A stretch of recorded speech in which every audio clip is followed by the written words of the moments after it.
Hi everyone, so we're here today at the Woree State High School for our latest digital inclusion program rollout. I'm joined here by Catherine Todd, who's the principal of the Woree State High School, and also Ross West from TES-AMM, so our latest wonderful sponsor, donor of digital devices. So this rollout here at the Woree State High School is number 4, I believe, Catherine, so we're up to 130 devices that we've donated to Woree since they reached out and asked for 500 devices from us when COVID first struck and the school was forced into online learning. So Catherine, would you like to tell us a little bit about the impact for those 130 devices to those students? So that is quite a profound impact.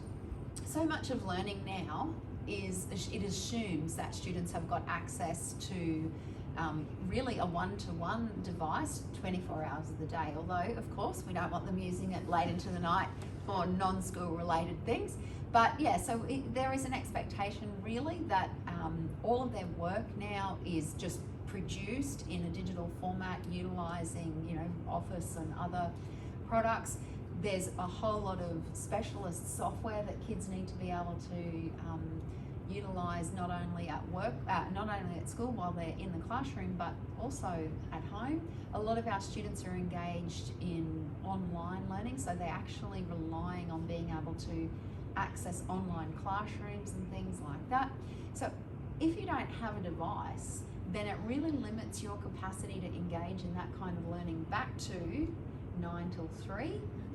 And that capacity to access that online classroom so that you could go and have a look and review the notes from the lesson or check what activities you had to do, that's just not even open to those kids. So bringing devices into the homes for our students means that they do have access nights, weekends. They can be using that for assignment work, for homework, and just generally to also engage in research and other things to improve their learning.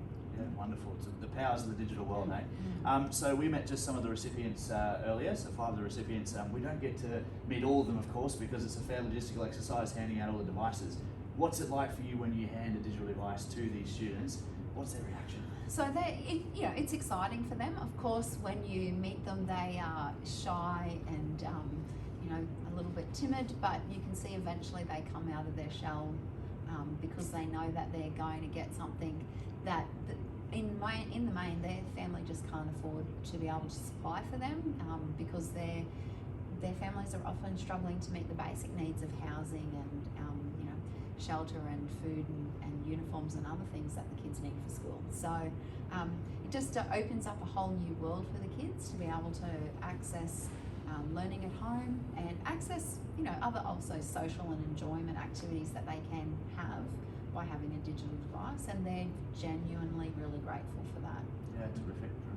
Well, look, at LiteHaus International, we have a mission to bridge the digital divide, and our way to do that is to convert e-waste into opportunities. So these 3 computers behind me here have been donated by TES. So we've got Ross from TES here. Do you want to tell us a little bit more about this company that we've been hearing about?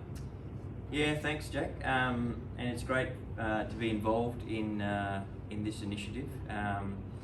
TES is a global organisation, 22 countries represented around the world, and we have a mission to repurpose or recycle 1 billion kilograms of assets over the next decade.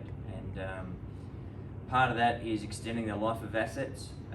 So this is an opportunity for us to not only extend the life of an asset, but also help bridge the digital divide. So as a sort of corporate social responsibility for us, it's a great initiative to be a part of. Terrific. And we've actually got 33 more digital devices heading up to Normanton.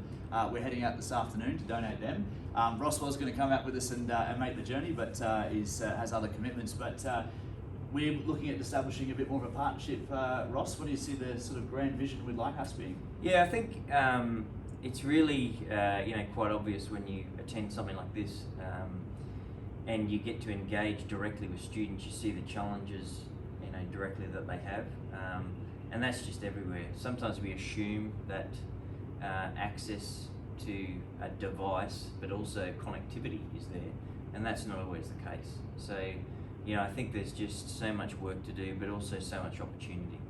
You know, devices like these that have so much valuable life left in them can be repurposed for a genuine need. And you know, I just see an enormous opportunity. You know, there's a demand, there's an opportunity to fulfill that demand, and it's just awesome experience to be a part of. Yeah, terrific, Ross. Look, I think, you know, the point you made before, that's the great work of LiteHaus International and our partners. It's really just taking a device that's probably reached the end of its life, apparently, and turning it into a device that changes lives. So we thank you so much, Ross, for making the journey up from Brisbane, and thank you, Catherine, for hosting us once again here at the Woree State High School. We can't wait for the next one, and best of luck to your students. Thank you, Jack.